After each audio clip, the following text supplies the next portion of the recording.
BTech ఎలా complete చేస్తావా? ఇప్పటికైనా అర్థం చేసుకో. నీకేం కావాలో తెలియదు. మీకు తెలుసా సార్? మీకు తెలుసా స్టూడెంట్స్కి ఏం కావాలో? అంటే తెలియకుండానే ఇన్నాళ్ళుగా వాళ్ళ క్లాసెస్ చెప్తున్నా అనుకుంటా. అవును. ఏంటి సార్? తీసేసా మిమ్మల్ని. ఎందుకు సార్? అసలు ఆ ఎగ్జామ్ గురించి ఎందుకు మాట్లాడుతున్నారు మీరు? స్టూడెంట్స్ క్లాస్లో ఉన్నట్లు బయట ఉంటారనుకుంటున్నారా? ఉండరు. ఏంటి సార్? ఉండరు. క్లాస్లో ఉన్నట్టు స్టూడెంట్స్ బయట ఉండరు. క్లాస్ దాటితే వాళ్ళు ఎలా ఉంటారో మీకు తెలుసా? క్లాసులు గోడలు దుంకుతారు, కాలేజ్ గోడలు దుంకుతారు వాళ్ళు. అసైన్మెంట్స్ జూనియర్స్ తో రాయిస్తారు. కాలేజ్ బంక్ కొడతారు. బంక్ కొట్టి ఏం చేస్తారో తెలుసా? బంక్ కొడతారని చెప్తున్నా కదా, అర్థం కావట్లేదా? చాలా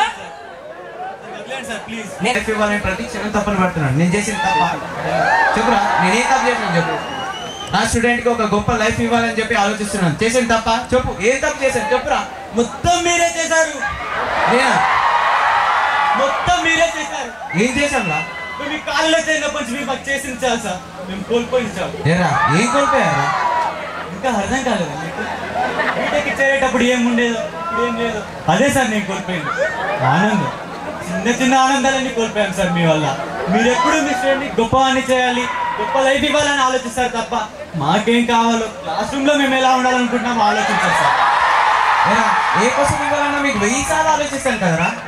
అవును, 1000 సార్లు మేము ఆ క్వశ్చన్ ఎలాగైనా రాసామని ఆలోచిస్తారు తప్ప ఒక్కసారైనా మాకు క్వశ్చన్ వచ్చా రాదా అని ఆలోచించారు. అసైన్మెంట్స్ ఇవ్వడం సాటిస్ఫాక్షన్ మీకు తెలుసా?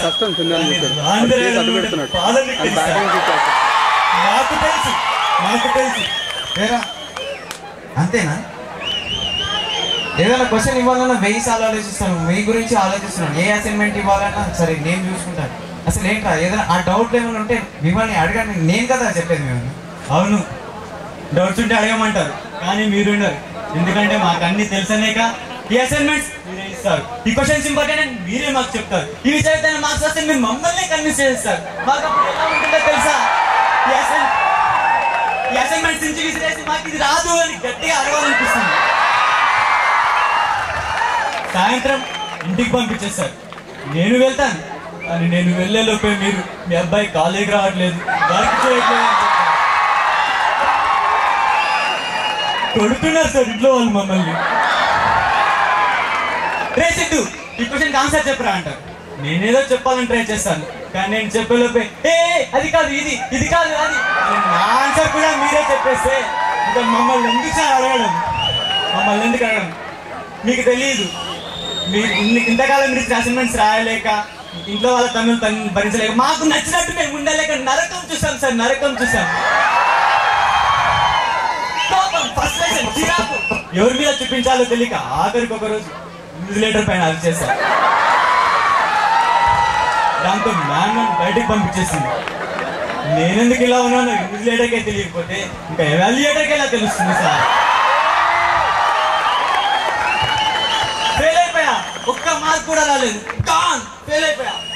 ఇప్పుడేంటి సార్, నేను ఎగ్జామ్ రాయాలి అంతేగా, రాస్తాను. కానీ ఒక్క విషయం, ఇంతకాలం మీరు ఇచ్చిన అసైన్మెంట్స్, పెట్టిన ఇంటర్నల్ ఎగ్జామ్స్ వాటికి తెలుస్తారు అవి నాకు రావని.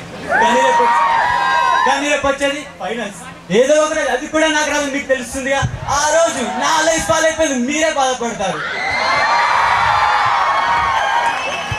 ఇంతకాలం మీరు అసైన్మెంట్స్ ఇచ్చి ఇంటర్నల్స్ పెట్టి మాకేదో నేర్పించి మీరు గెలిచాను అనుకుంటున్నారు.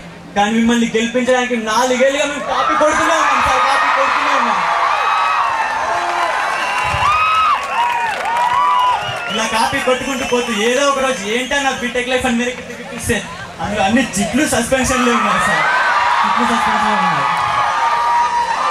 కానీ నాదొక రిక్వెస్ట్ సార్, మాకు రాని క్వశ్చన్స్ ఇచ్చి మేము రాయాలని మాత్రం అనుకోకండి సార్, ప్లీజ్ సార్. నేనంతా ఎగ్జామ్స్ బాగా రాస్తున్నాను, చాలా కష్టపడుతున్నాను, ఆనందపడేవాడిని. కాలేజీలో నాకు ఎంత శాలరీ ఇచ్చినా సంతోషపడేవాడిని కాదు. కానీ మీరు ఒక్కరోజు ఒక్క క్వశ్చన్కి ఆన్సర్ చేస్తే కాలేజీలో మొత్తం చెప్పుకొని అందరికీ చాలా సంతోషపడేవాడిని. కానీ మీరు ఇలా చేస్తారని అస్సలు అనుకోలేదు. నేను ఇలా క్వశ్చన్ పేపర్ని కాపీ చేసే విధంగా సెట్ చేస్తానని అస్సలు అనుకోలేదురా. తెలియదురా, నాకు చెప్పొచ్చు కదరా. ఏరా అసలు ఎందుకు చెప్పలేదురా నాకు?